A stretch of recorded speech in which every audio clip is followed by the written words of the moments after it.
Hello guys, good afternoon. May naisakay akong pasahero. Naiwan niya yung bag niya sa may taxi. Ang pangalan ng taxi, Manila Finest Taxi. Ang problema namin, walang record siya sa may ng LTO. Saka record kung saan yung garahe niya. Baka may nakakaalam naman po dyan kung saan yung garahe ng Manila Finest Taxi. Patulungan na lang si sir. Galing pa siya ng Amerika. Na-scam siya ng isang taxi driver. Kung sino man ang nakakaalam ng garahe ng Manila Finest Taxi, paki-PM na lang para mabigay natin kay sir yung address nung garahe ng Finest Taxi para makatulong naman tayo kay sir. Sir, what is your name, sir? Daryl Rogers. What name again, sir? Daryl Rogers. You came from? St. Giles Hotel to Pasay bus station, Victory bus station.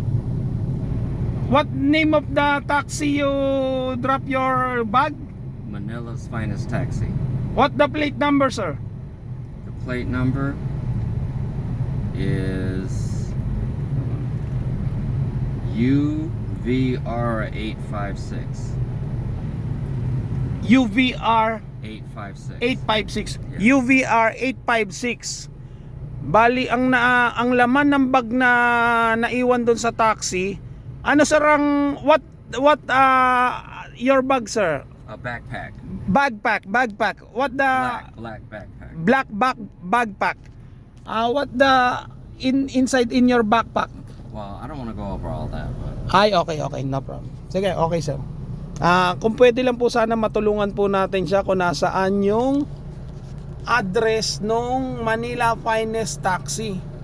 Yun lang sana para kahit papano magkaroon ng idea si sir kung nasaan yung garahe nung Manila Finest Taxi. Okay guys, thank you. Gusto sana matulungan si sir para kahit papano makatulong tayo sa kanya dahil kawawa naman si sir. Thank you po.